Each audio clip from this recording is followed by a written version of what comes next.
effectifs par classe et garantir la sécurité de tous et de toutes. Évidemment, il aurait été nécessaire aussi de fournir aux enseignants et aux élèves des équipements de protection individuelle. Pourtant, tout cela n'a été fait et c'est de la mise en danger délibérée du personnel et des élèves à laquelle nous assistons aujourd'hui. Pire, le ministre aligne mensonge sur mensonge pour justifier son inaction.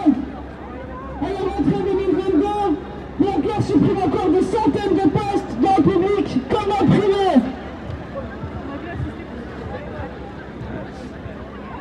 Une partie du discours sera traduite en breton. En nebbe le troet en raisonnic. Barnenevo er ministre Blanquer. Evidentibab o gret gantan e padar barmies. Pas am dister a gwene guspen. A hotrol zo ken. Evit krui conditionu je redel. O dige guarantet surantez a scolidi. Agar guazurien dirax distruge a Covid-19. Ischion days. Emma affreuse, agareuse et peuplère. Et pep school et pep scolage, à des peuples lycées. Au niveau local, nous avons alerté la direction départementale de l'éducation de janvier 2021 à propos des effectifs pléthoriques dans le second degré. Ils dégradent les conditions de travail et amplifient la propagation du Covid-19. La seule réponse qui nous a été apportée fut l'autosatisfaction du respect des repères académiques des effectifs. C'est scandaleux et irresponsable. Nous avons réitéré une alerte pour le premier degré le 31 décembre dernier. La directrice académique n'a pas daigné apporter de réponse aux inquiétudes des personnels. Depuis la rentrée de janvier, l'épuisement et l'exaspération de toute la communauté éducative atteignent un niveau inédit. Mais cette situation chaotique, la responsabilité du gouvernement, du ministre, mais aussi du recteur d'académie et de l'inspectrice d'académie du Finistère est totale. Changement de pied incessant, protocole intenable et absence de moyens pour assurer le fonctionnement de l'éducation.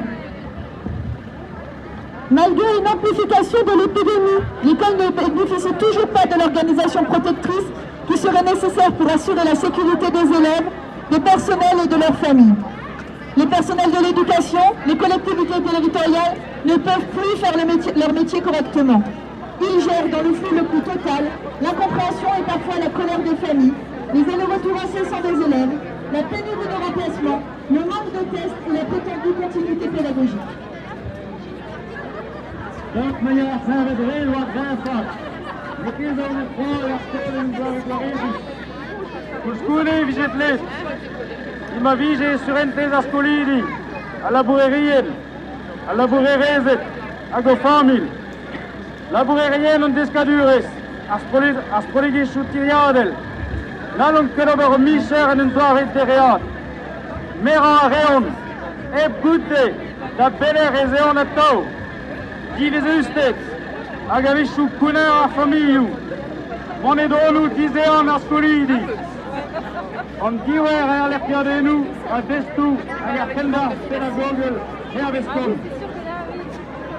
Alors qu'une des raisons majeures de la colère est la succession effrénée de modifications des règles découvertes dans les médias, le Premier ministre répète par de nouvelles annonces au JT de 20h. Les écoles, collèges et lycées doivent fonctionner en toute sécurité. Notre employeur doit se donner les moyens de nous protéger plutôt que de rendre des millions à Bercy. Au lieu de cela, et malgré le raz-de-marée de cette vague de contamination, le gouvernement ne fait qu'alléger le protocole sanitaire pendant que Jean-Michel Blanquer finance un colloque sur le wokisme et la soi-disant cancel culture sur le fonds réservé du ministère. Les fédérations des syndicats de l'éducation, FSU, CFDT, CGT, FO, Sud Solidaire, ULSA, réunissant public et privé, ont appelé tous les personnels à la grève et à la mobilisation ce jeudi 13 janvier. Nous voulons faire entendre notre colère et obtenir une politique cohérente de protection et de prévention à la hauteur des enjeux sanitaires, scolaires et sociaux. Malgré les dernières sorties du ministre pour nous isoler, nous avons le soutien des parents et de leur fédération. La mobilisation, avec cet arc syndical historiquement large, doit contraindre le gouvernement à renforcer le protocole sanitaire et à tenir compte de toutes nos revendications pour la santé et les conditions de travail des personnels et pour la santé et les conditions d'apprentissage des élèves. Nous avons besoin de moyens et de protection pour faire face à la crise en élaborant un protocole viable. Ce protocole doit garantir la sécurité de toutes et tous sans mettre en difficulté le personnel sur la gestion des cas positifs et des cas contacts. Nous avons un besoin immédiat de moyens humains, notamment par le recrutement de personnel sur les postes statutaires, entre autres par l'utilisation de listes complémentaires. Pour que les services publics d'éducation puissent faire face à la pandémie et ne deviennent pas une garderie au service du MEDEF, nous exigeons la priorisation de l'activité et du retard de tout ce qui n'est pas essentiel à la gestion de crise. Réunion, rédaction de projets, formation, enquête, contrôle de l'enseignement de la famille. Nous exigeons la suppression du caractère obligatoire des évaluations de l'ICP qui ne font pas sens dans un contexte très perturbé. Nous exigeons la suspension immédiate des 108 heures et notamment des APC, la gestion de l'administratif lié au Covid-19 à la charge des enseignantes et enseignants est déjà bien trop lourde. Nous exigeons l'annulation des évaluations de PLE et des écoles programmées dans la période, phase d'auto-évaluation comme phase d'évaluation externe. Nous exigeons l'annulation du test Evalang en 3e. Évaluer l'anglais acquis ces 2 années de pandémie n'a pas de sens. Nous exigeons le report des épreuves de spécialité de terminale du mois de mars au mois de juin. Nous exigeons le report des évaluations DEP, comme celle du panel 21 en petite section, dont le protocole est très chronophage. Nous exigeons le non-cumul enseignement en présentiel, distanciel. Il doit être garanti par le ministre. Ce dernier doit adresser en ce sens une communication officielle claire au personnel et aux parents. Nous exigeons la suppression du jour de carence pour toutes et tous et la reconnaissance de l'imputabilité au service. Et enfin, nous avons besoin de campagnes de tests préventifs, d'équipements de protection pour les personnels, masques FFP2 et à minima des masques chirurgicaux, de capteurs de CO2 et de purificateurs d'air dans chaque salle de classe et dans tous les locaux qui accueillent du personnel et des élèves.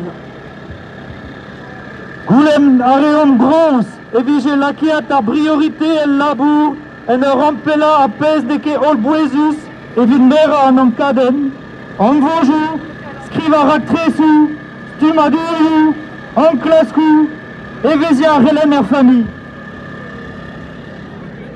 Gulem areon bronze, nevige que kilenet memescus, dira garlaset a gabel, se arrampez a discleriet gonar ministre. Rancudarahin, qu'il a winem doare scléar, à splan, varzu à la bouérienne, à keren ar scolidi. Trop, it closa, et roulement gros, caout coursadu testu disarven, dafar guaresi, évid à la bouérienne.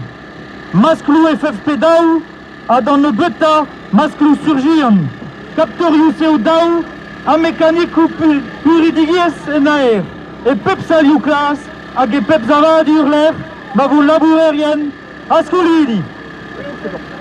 Trop, c'est trop. Entre protocole fantôme et mépris, il est temps de faire entendre au ministre que nos établissements scolaires ne peuvent fonctionner ainsi.